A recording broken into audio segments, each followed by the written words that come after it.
Hello, everybody, and welcome to the next moment where I will interview Birgitte Baadegaard, a Scandinavian author on books on women and the difference between men and women. And Birgitte just released a new book in English called Captive or Free, Your Choice, right, Birgitte? Yep. Yeah, correct. And you can actually show it to us so we can see how it looks. Yes, Captive or Free Woman, Your Life, Your Choice. And I invited Birgitte because I think it's interesting for the world to know more of the Nordic perspectives on women, on, you could say, the issue of diversity and inclusion, the issue of equity between men and women. So I thought there's so many Anglo-Saxon voices on this on the planet, but we also need to hear from other parts of the world. And we actually, Birgitte and I, come from a part of the world with a lot of, technically speaking, a lot of equity, but it's not what we experience all the time. There's still a lot of invisible barriers between true equality between men and women. So I thought that it would be interesting to hear what Birgitte has to say about this. And we are approaching March 8 as we're doing this interview. And so everybody's going to talk about women's rights and how far are we. So I thought that was a good starting point, Birgitte, to ask you, how do you think it's going with equity on the planet? How far are we actually? So let's start right there. And let's also hear, how far are we in Scandinavia, and what do you see if you compare Scandinavia to the rest of the world? So, welcome to you, Birgitte. Thank you, and thank you for seeing me. How do I think things are in the world and in Scandinavia? Well, we have to talk about both equality and equity when we talk about this subject. And when we talk about equality, the Scandinavian countries are pretty far, understood in the way that we have on paper the same rights. We have laws that go against inequality and harassment, etc., etc. So we are all, no matter who we are, allowed to the same things according to law and rules. So far, so good. That's equality. When it comes to the so-called equity, it's kind of different, because equity actually is not giving everybody the same tool to rise. You are in equity, you look at every segment and every individual and say, what is needed here for us to reach a goal? Symbolically speaking, you can say that we all get the same ladder, men and women and everybody else. And when we're told, go pick the apples from the tree, here you have a ladder, and it's the same ladder for everybody. Then some people are taller than others, some people are stronger than others, some people have longer legs than others. And basically what research shows is that when we give everybody the same ladder, this ladder will statistically be built for a man, unconsciously. So we keep asking ourselves, why does it not work? All the initiatives we take in Scandinavia and the rest of the world, why does it not work, to have more women in leadership, or more women in positions where they can actually make decisions who are game changing, which are game changing, and that's because of the difference between equality and equity. So when we talk about 8th of March now, I think we should talk a lot more about the lack of equity instead of the proof of equality, because equality is basically not worth a lot if equity is not part of the game.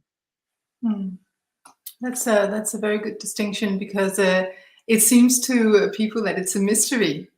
In Denmark, we have a woman called Marianne Sieg, and she talks about the Nordic mystery. Why are the Scandinavian countries, where we have a lot of equality, why are we so behind when it comes to women in leadership positions? And so it is mysterious for many, because we don't distinguish between equality and equity. Exactly. Yeah. And we also do not acknowledge that there's this weird trend, and it actually is there, that the more equal societies are, the more divided in work perspectives, gender-wise, we are. So some Scandinavian countries are the country with the most equality on paper, and yet we have the most divided labor market ever, if we compare to other more regulated countries. So there's also a paradox in regard to why do women still choose the nurturing um, um, works or jobs, and why do men still, choose more often leadership jobs, tech jobs, etc. So it's very traditional, actually, when we look at it, even though we try and work hard on changing the frame of it, right? So what can we do? What is necessary? Well, I think first of all, if we look at Scandinavian countries, and specifically in accordance to Denmark, we have to be very self-aware, both men and women. So in regard to men, they have to realize that the world they live in is biased, right? And that they have a privilege, not something they should be ashamed of, but it just comes with being born as a male. That's a bias, and women have to acknowledge that no matter who they are, which age, no matter their age, their education, whatever, they have this disadvantage, unconscious disadvantage. And so there's an acknowledgement of this fact, this scientific fact, that we have to take more seriously.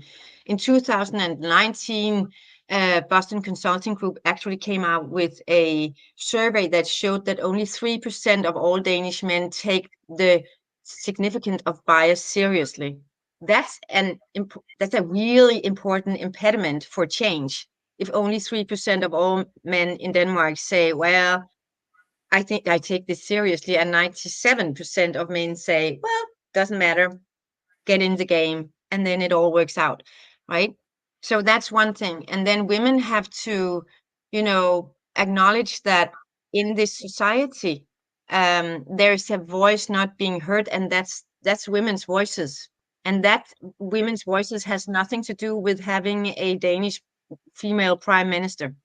It has nothing to do with that, but historically seen, we have all been taught to speak in a specific voice to be heard. And that specific voice is the historic and the historic male voice, the historic male priority, value, etc., etc. So we all are part of a historical unconscious structure that make us speak and think in a specific way, and thereby unconsciously women's voices they're not being heard.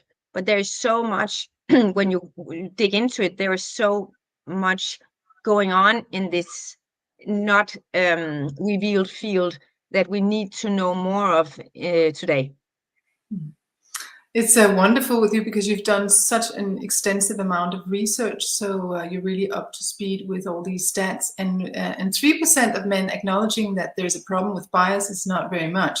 No. But let me ask you, how much luck have you had with transforming a man? Because I don't think we will make that happen before they want to do it themselves. Yeah.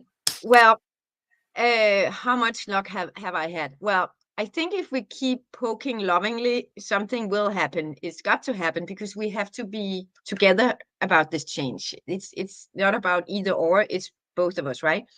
My success rate at home is pretty well. I've been married to the same guy for now 28 years, and I would say that during the last 3 or 4 years, he actually gets it, but it's been a really long struggle, right? So there is hope. It just takes a lot of time, because it's a super tanker needing to change its course, right? And it takes so much time. But I'm full of hope now that I live with a husband that's now actually speaking from my side, and that's amazing. He doesn't get it all, but he gets way more than I could expect him to. So hope.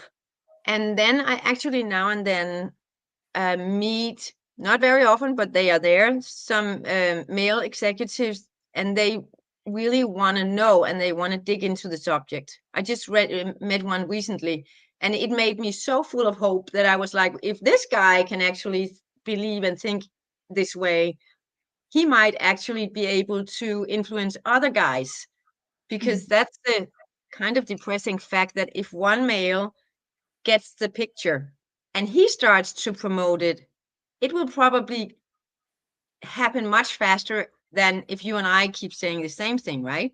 And that's the bias effect, that, well, there is an impediment for us, even though we are pretty wise in this area, both of us. Yeah. I noticed that when I wrote the book, The Future is Feminine, I thought if I would have been a man who had written that book, it would have been a sensation. It would have been all over the media, Exactly. like, wow, Yep. a guy saying the future is feminine. But Yep. as it was a woman, it was like, oh my God, it's one more feminist. Yeah, So exactly.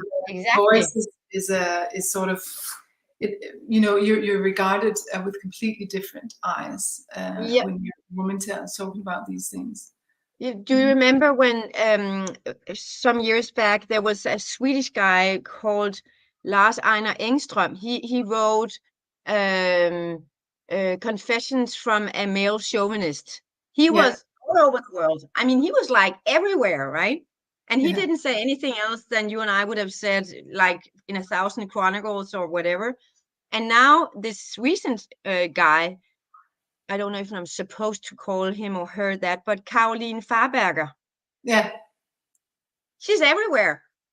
Yeah. Because it was a man becoming a woman, and now she gets the whole,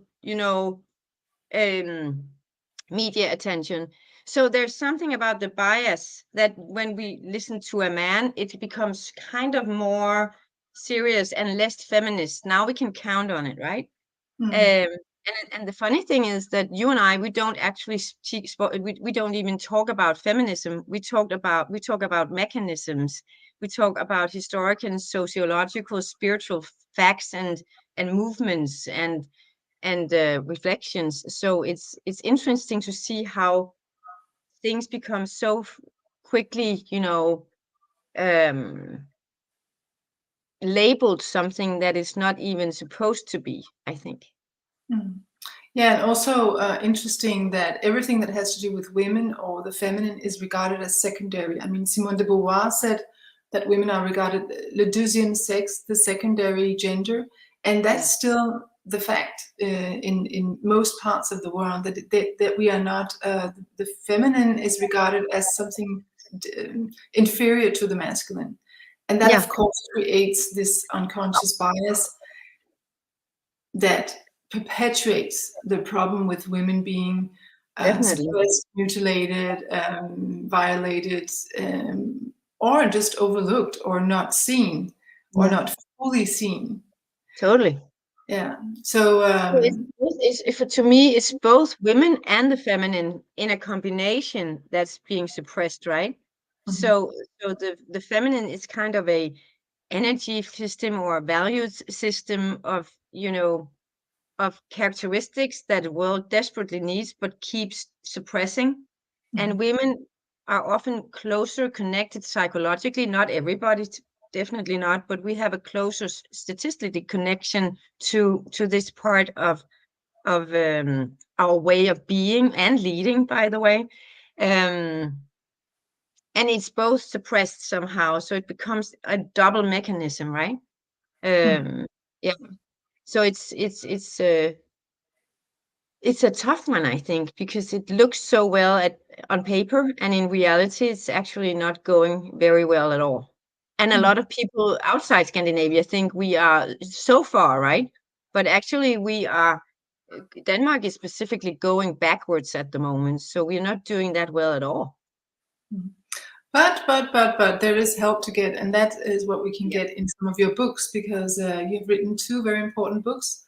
And this is actually the first one you have in English, and I would say this is a book to remind women of their power, right? Can you talk a little Yeah. bit about your book Yeah. and what it's Yeah. why you wrote it and what it it's for women. You've written this book, right?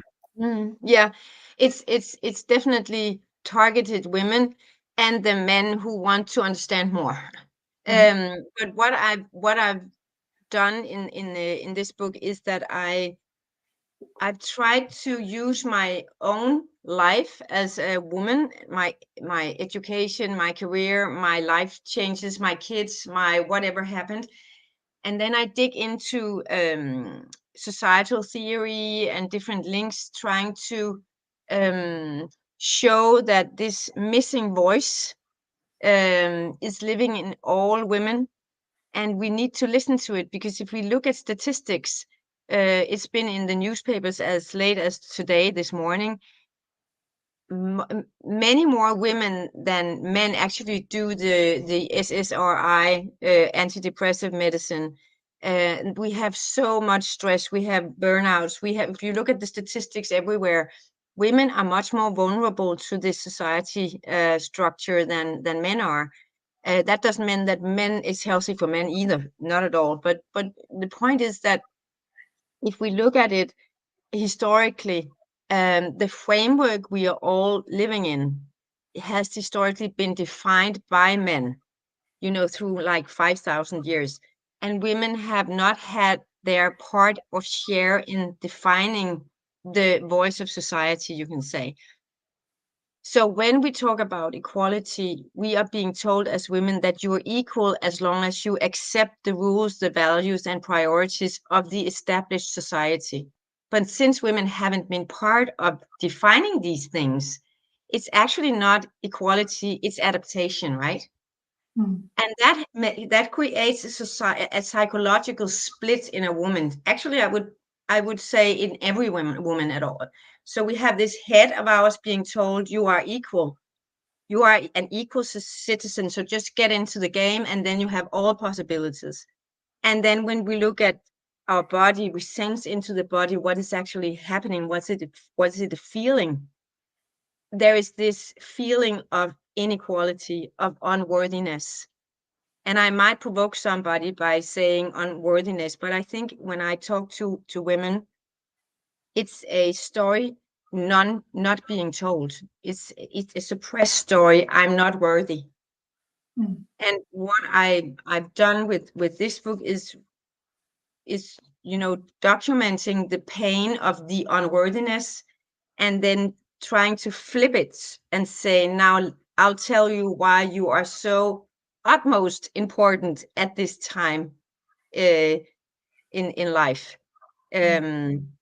to show where we all come from, and to find a stronger voice from inside, including our spirituality, which is also highly needed these days. Absolutely, absolutely.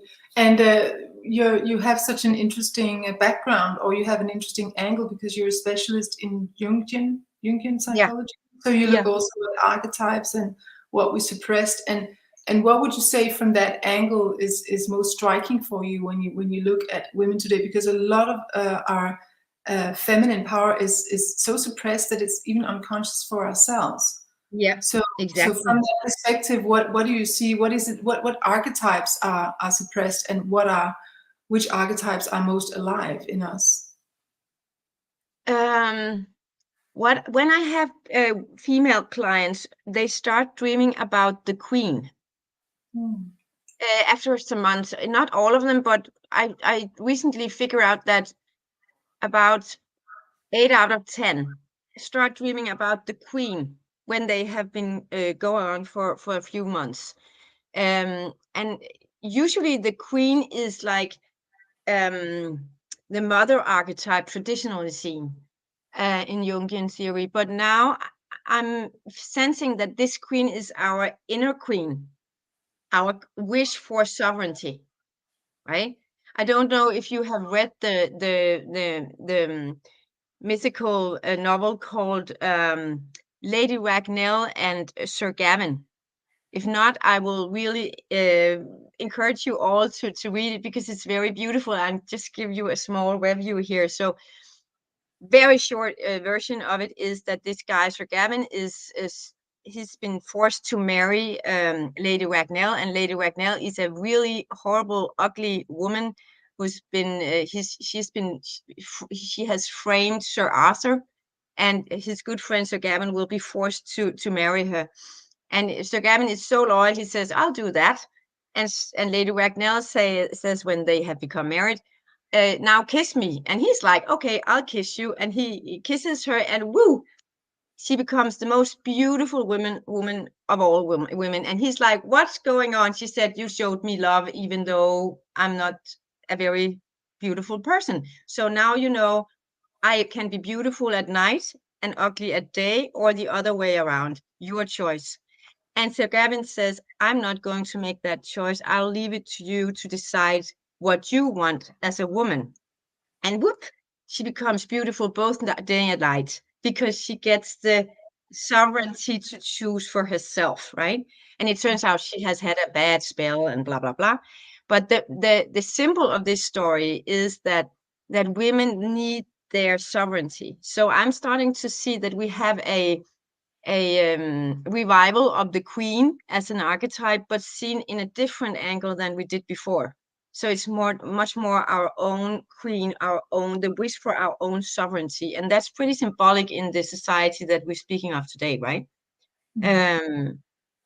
So that's the main theme at the moment. We can talk about Kali, and we can talk about Hera, and we can talk about whatever, but it's, to me, it's the change of the queen's perspective that's really interesting, because it's the voice of the suppressed, right? I need my space. I want my own voice. I need to say yes and no from my own perspective, and not the perspective I've been taught is the right one.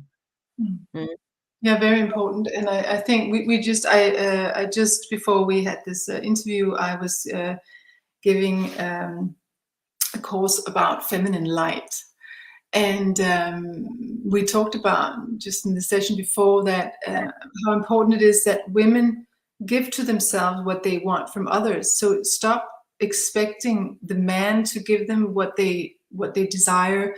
Stop expecting love coming from the outside. Stop expecting, because that's also a masculine way. It's like the outward energy, instead of being inward. So I find it's very important that women invest in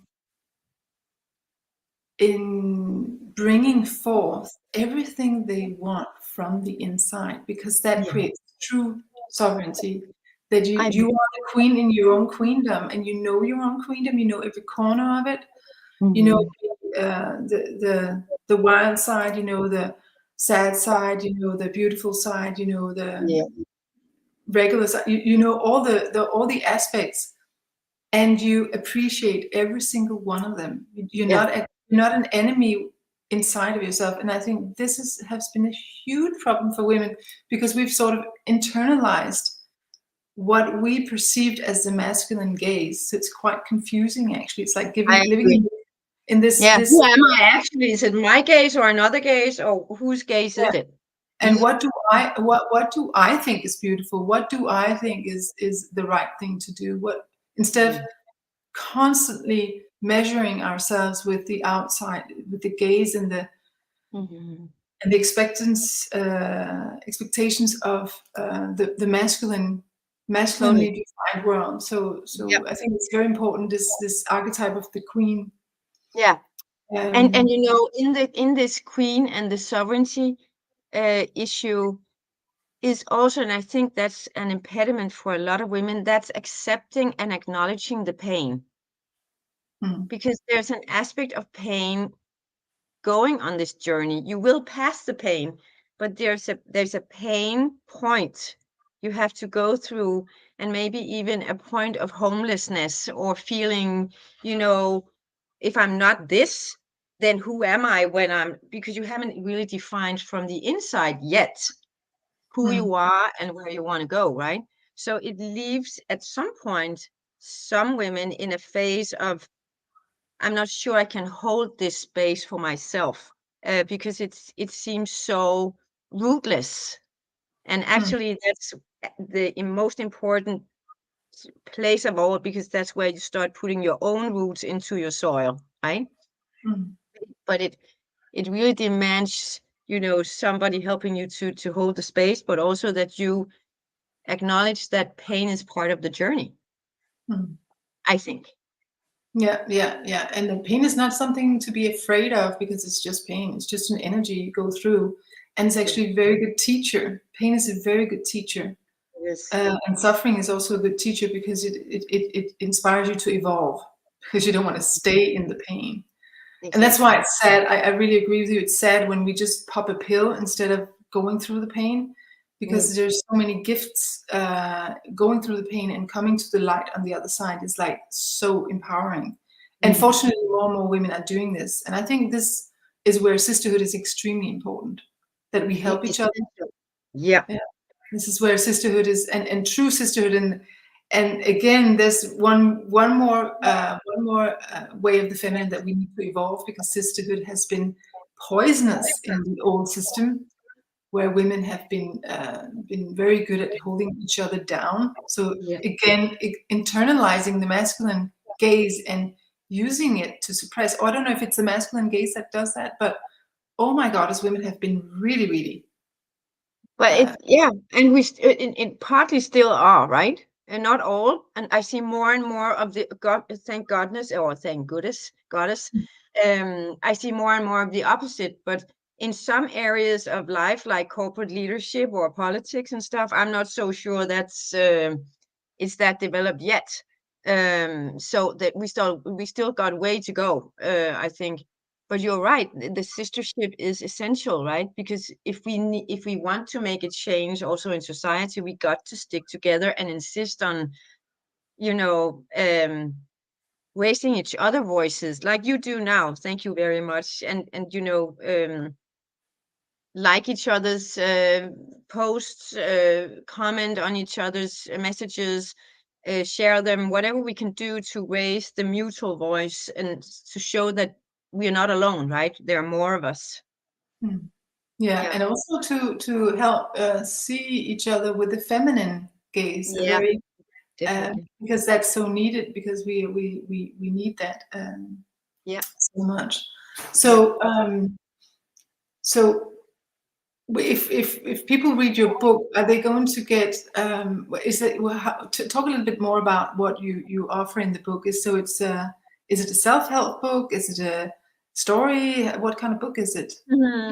Yeah, it's actually, you can't put really a genre on it, because it's like it's both it's partly about my own life, as as a catalyzer for broadening the picture out in societal and world society as a whole. Because my story is actually not that different from a lot of other women's stories, but I'm trying to catch glimpses of it to show how it's part of a bigger picture. I also include my own spiritual journey to Peru as some of it, because the book was actually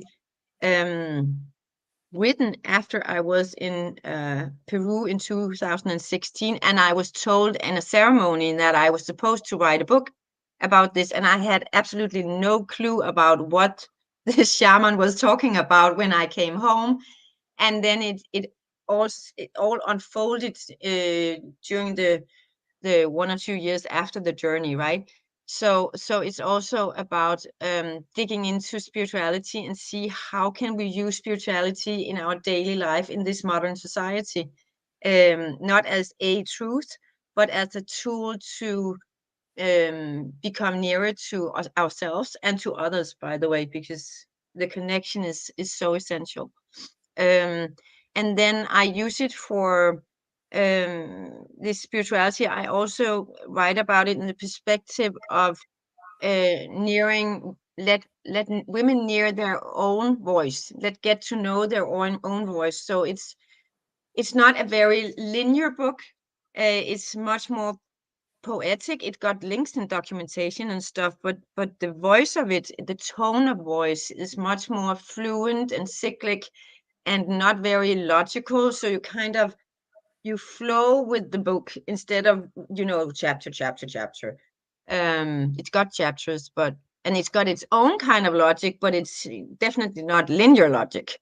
So it's kind of, hopefully, it it will arise an energy in you as a reader, as a reader, an energy that you will probably, I hope, you will cling to after, when you get to know it. And that's what women in Denmark have said. And they said this is a strange book, but they kept reading it and they wept, and they couldn't figure out why they felt so much pain or joy or whatever, because it's written from, I usually say, in Jungian perspective, we talk about that a human being has two languages: a soul's language, the soul's language, and then the head's language, or the logic language. And we are all being brought up to think and write and speak in the head language, right? Very linear and very structured and very blah blah blah. And then when we meet the soul's language, something else arises, something else emerges. And that's been my hope, to, by the tone of voice, actually lifting the energy that's being suppressed for so long. That's a very beautiful thing. And so we could say that another archetype that's longed for is the goddess. Absolutely. Yeah, who has an intimate relationship with spirituality. How do you define spirituality? Oh yeah, to me it's like, I don't know if you had the time, because I actually distinguish in the book between the two, religion and spirituality. But how do I define spirituality? I define it as the non-dogmatic, as the bodily seated, not the head seated, way of being in life. It's also it's got no rules. Besides, it's got unwritten rules that are, human rules, universal human rules, right? The universe knows exactly what's right and what's wrong. So we don't need to make rules for human beings from an old man sitting up in the sky telling us what not ought to do or to do, because we basically know, I think, if we dare be ourselves, we know exactly what's right and wrong, and we know exactly how the world is. But it's become so dangerous to talk about this. So spirituality to me is this divine knowing that everything is connected and everything is one, and that it's all the opposite of the separation we are being brought up to think is the truth today. So it's the counterpoint to our reality as it is. And you said something about that it was perceived as dangerous, and I want to talk a little bit about that, because just as the feminine has a bad name, especially in the very masculine world, so does spirituality. I mean, it's so interesting for me, Birgitte, because I do leadership trainings, right? And then there's many people who are curious about them, and they say to me, "But isn't it a little bit spiritual?"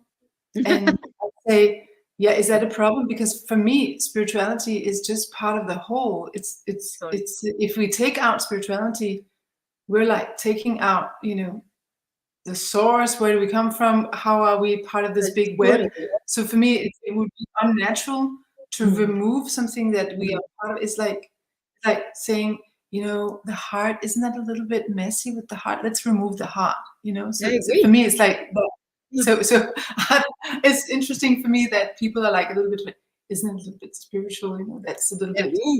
Ooh. But it's the same with this. Isn't it a little weird? No, it's not. It actually just speaks into your other language, right?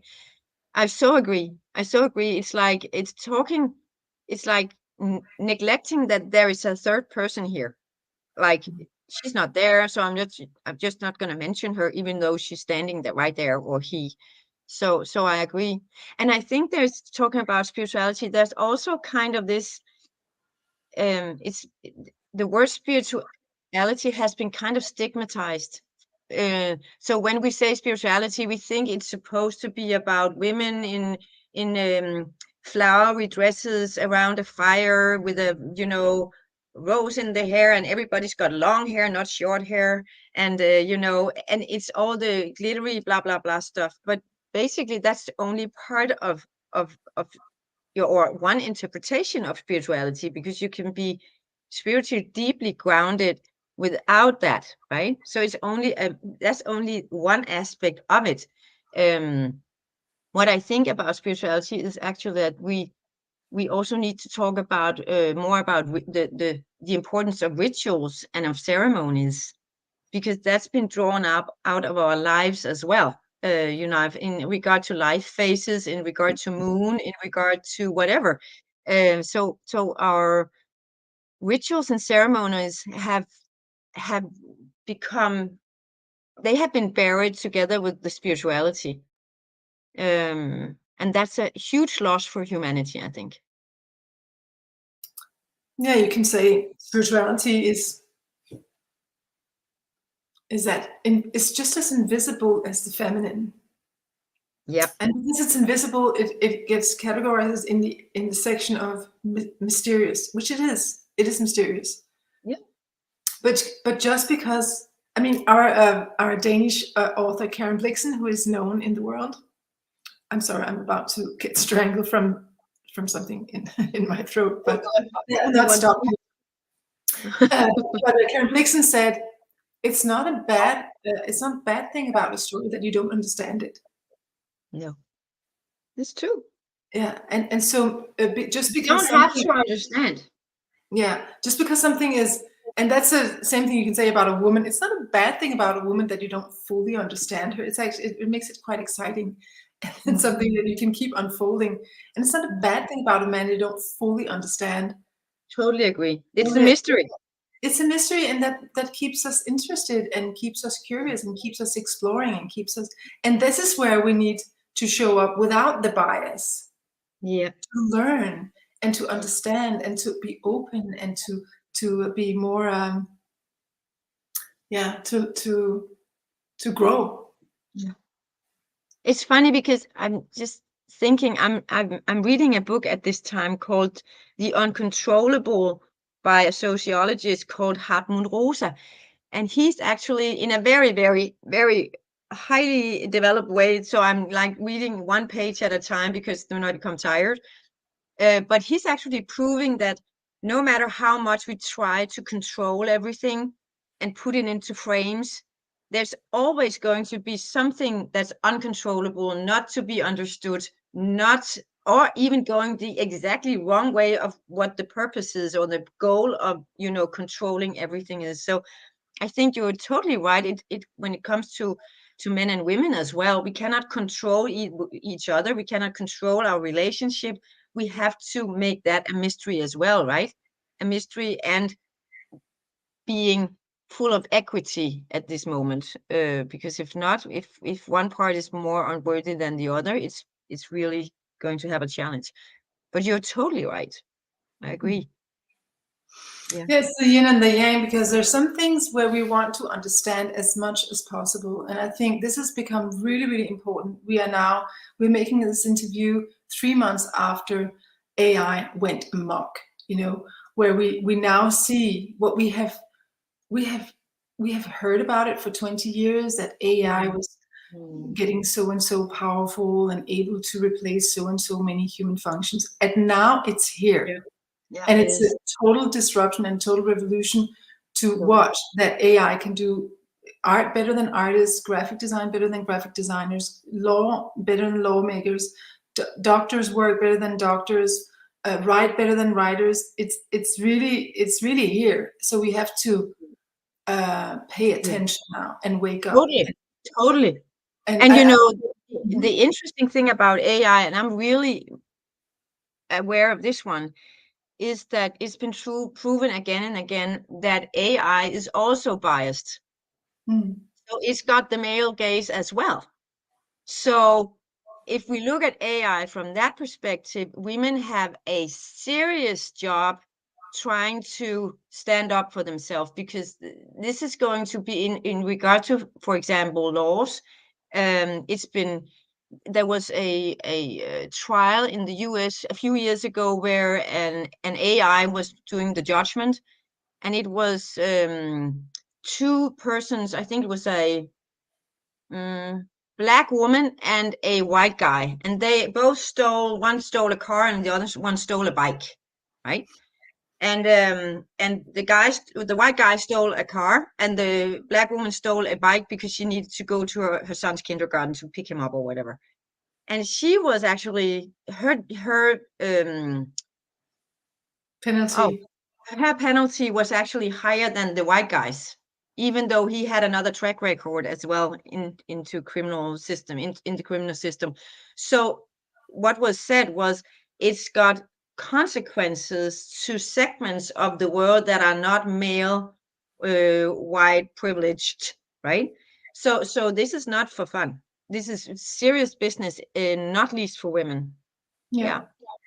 So it just, I think that what this whole AI revolution is animating is that we understand as much as we can about how the rational world works, how this visible world works, but also that we understand as much as possible about how the invisible world works. I mean, I just think that all the female voices, the feminine voices, all the mystery in us, all that makes us human has just risen in stock value because of AI. Because now, what's real, what's genuine, what's sensitive, what's compassionate, true compassion, is truly becoming relating. Yeah, it's in true relationship and connection is becoming has a much higher value now, because we can see that we can't take it for granted. Even mistakes and our vulnerability and all our human parts, it's just becoming. I feel even more love for it now, because we can't take it for granted. It's so much more interesting than a perfect AI world that lacks soul. Yeah, and that is a lack of soul. And it's actually been proven that in regard to beauty, the people we regard as very beautiful, they all have little flaws, or irregularities in their features. So that's what's also made they have the right features, but they also have these small irregularities in their features. The second you make them, like, AI wise, totally alike, and no feature is irregular, it becomes dead. So people do not they do not react to this very nice picture in the same way as they did before. So what is real beauty? And I don't think AI got that one. Well, I think there's a lot of things that AI doesn't get, and we shouldn't shame it for that, but just be super aware now. I mean, we really have to amp up everything that's human now, and everything has been suppressed. It's really time to, our relationship to nature, to Mother Earth, is all that's real and genuine and our part of our true nature. We really have to amp that up. So I really honor your work in this. I know you've spent so much time writing these books and so much effort. And as a writer, I know it's so much work. I mean, sometimes I wish I could give it to AI, just write it. Because it's so much work to put such complexity into a 150 pages or 200 pages to try to describe the world in such a so I really acknowledge you for that. Let's speak, finally about the title, because I love the title. It's like, what is the difference between a free woman and a captive woman? I was thinking about how to put this title into perspective of the book, and it was like, in my opinion, all women on Earth at this point are in at some point we're all captives, and I'm pretty sure that our Danish prime minister and a lot of female leaders with huge success and a lot of other women in the world and in Denmark will say, Birgitte, you are nuts. I am totally free. Look at me. I'm independent. I got my own pension, my own wages. I've got, this super position. I'm happy. Everything is going well. I am not a captive. And at the same time, I'll claim, yes, you are. We all are. Because as I said, we are part of a system that we have never, ever been co-creators of. We have been put into a framework that women's that doesn't have a woman's touch, basically. So to become free as women, we need to acknowledge that this is a fact, that we are not part of a system that make us worthy. Actually the opposite, but it's all unconscious, right?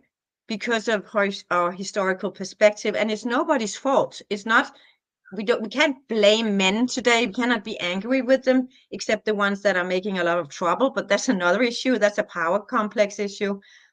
But basically there's nothing to be angry about. There's a lot to work for, because we can change so much in ourselves and around us if we accept the fact that no matter our outer success, it's based on the degree we accept the present framework.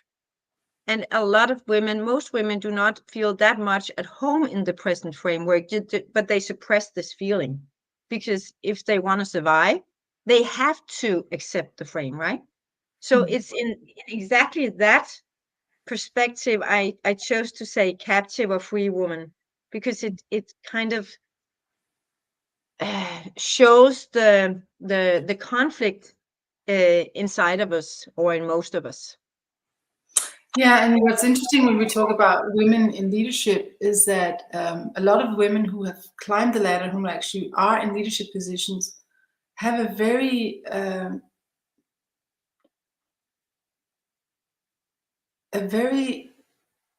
different relationship to the feminine than a lot of other women who haven't climbed it, because they have sort of in order to climb the ladder, they've had to really master the masculine paradigm. Exactly. So I find that a lot of the women that I really would love to work with, because it's like opening this box of gem when they discover they're feminine, but most of them are really reluctant. They don't like the word feminine. They don't like women who seem feminine. They don't like this talk about, a lot of them say, I don't want to talk about my gender. I would just want to talk about my work. I don't, it's not interesting that I'm a woman.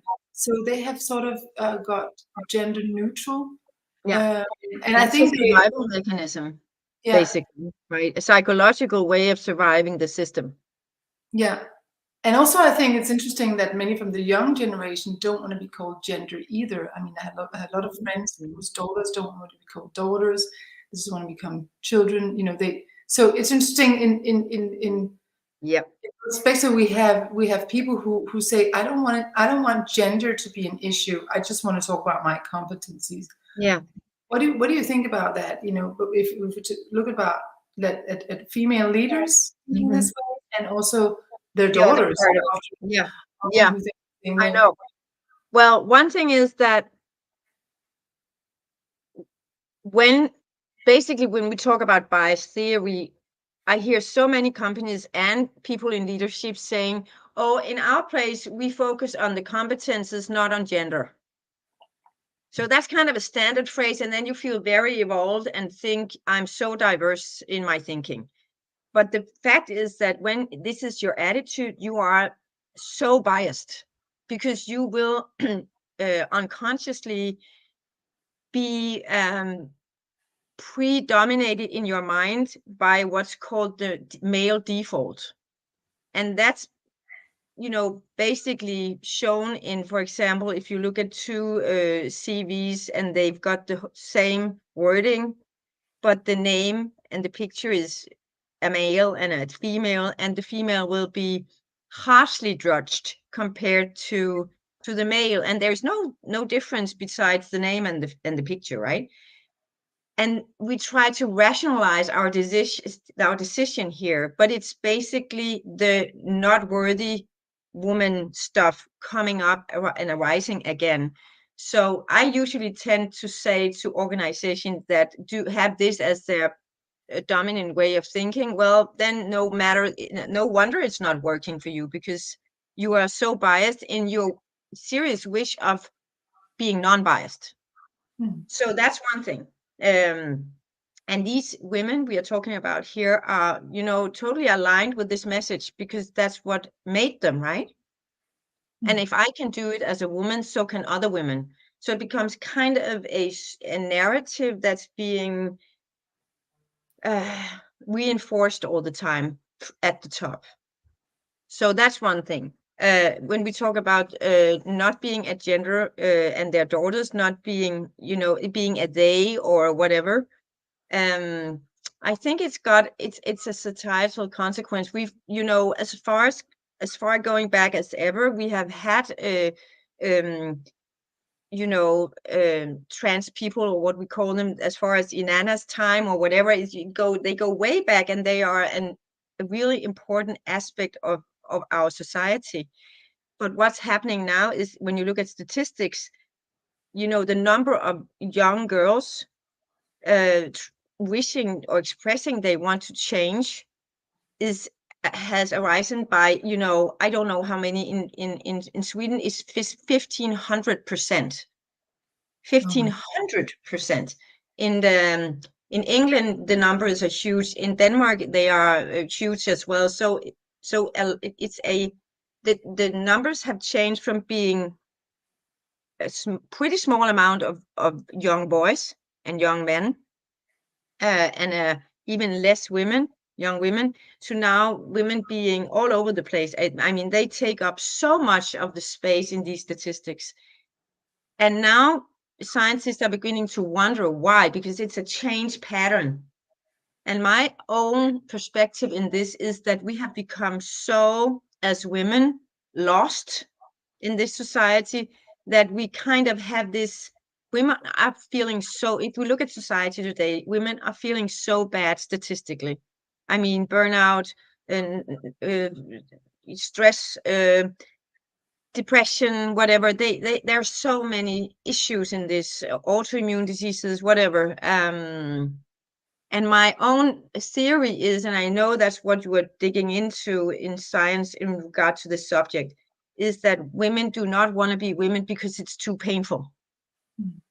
It's too painful to be a woman. So if I become that kind of person, a guy, it might be much easier, right? But it's not, because you can never become a guy. You still got your luggage as a woman. You were born a woman. You were born a girl. And the historical luggage will still be within you. So I don't think that's a solution, changing on the outside, because you still got to carry your luggage, right? So seen from a psychological perspective, I'm pretty sure there is, not for everybody, but the trend we see now has shifted, and this has a reason, I think. Yeah, it's very interesting that the numbers have gone up so much. And I also was in touch with, as a woman, as a young woman, you have a lot of concerns that young men have less of. For example, how am I going to combine having a family with career? Yeah. I think this is a bigger issue for women than it is for men, because traditionally, I mean, I know young men are now much more engaged in their family life, and thank God for that.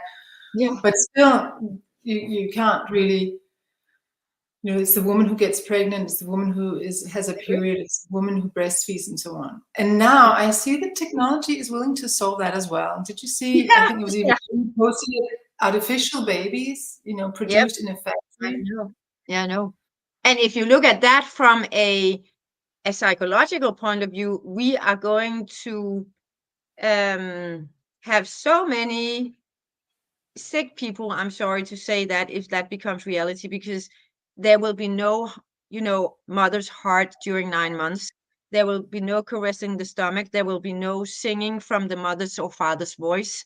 There will be no, sharing cells wandering from fetus to mother's brain, interconnection, all the scientific stuff we have found out pregnancy actually does. So that's going to be, not there, which actually means to me that we are going to produce robots and not human beings, because the interrelation, the ability to relate and interrelate will be, not there. It's gonna be, if we go down that road, I don't know, I'm gonna cry. Yeah, I think it was very sad. It was, for those who don't know, it was a post on LinkedIn. It was like a little movie we saw where they had actually produced a factory with 30. You can produce 30,000 babies at a time in these artificial fetuses, artificial incubators, and all the conditions were perfect. But it's just soul and it's soulless. But soulless. they didn't produce it. Yes, they didn't produce it yet, because I become so fired up there that I needed to dig into it. It's his vision, and this guy who wants to produce it, he's got all the material and the stuff, and he can do it anyway at any time. But he's pissed off that up till now, ethics and rule makes it impossible for him. And I was like, thank God is that so far it's not possible, but it might be coming, right? And that's, to me, that's soulless.